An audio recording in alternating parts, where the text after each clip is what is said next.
कोर्टामध्ये आज जे आहे इन्क्वायरी ऑफिसर जे शासनाने नेमला होता त्या इन्क्वायरी ऑफिसरच्या संदर्भातली चर्चा झाली।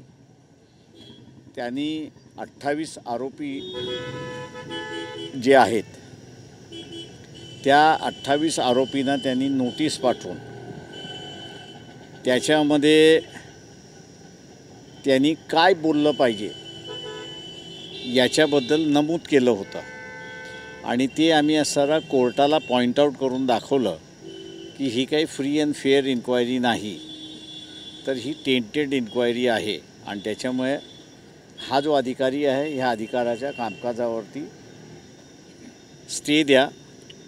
कोर्टाने असं आज जो निर्णय दिला त्या निर्णयामध्ये त्यांनी यापुढे कुठलाही निर्णय घ्यायचा नाही आणि कुठलाही रिपोर्ट सादर करायचा नाही असा आदेश त्या ठिकाणी देण्यात आलेला आहे। आणि 8 तारखेला पुन्हा कोर्टामध्ये 2 इश्यूवरती त्या ठिकाणी असणार आहे। एकतर SIT फॉर्मेशन आणि आम्ही असं जे सारखं म्हणतो आहे की सेक्शन 192 196 याच्यामध्ये पूर्तता करण्यासाठी कोर्टाने आपला अधिकार वापरला पाहिजे, त्या संदर्भातला असणारा चर्चा आणि त्या संदर्भातला विचारविनिमय त्या ठिकाणी होईल कोर्टासमोर। सरकारतर्फे आज भूमिका मांडली जाणार होती। सरकारतर्फे भूमिका मांडण्यात आली, कोर्टाने ती काही मान्य केली नाही। सरकारने काय भूमिका मांडली? सरकारने असं डिफ्यूज करण्याचा प्रयत्न केला की आम्ही असं 194 खाली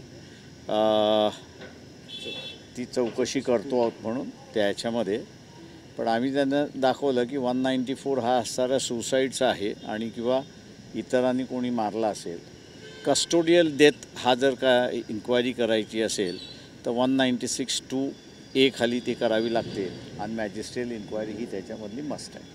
महत्त्वाची मागणी तुमची ही आहे की कोर्टाने याच्यामध्ये अधिकारात आम्ही असं आमची मागणी आम्ही जी पुढच्या तारखेला जी रेटणार आहोत ती SIT स्थापनेची, त्याच्याबरोबर नियमावली तयार करण्याची। कोर्टाने एकदा ती नियमावली तयार केली की मग SIT त्या प्रमाणात कामकाज करायला लागेल।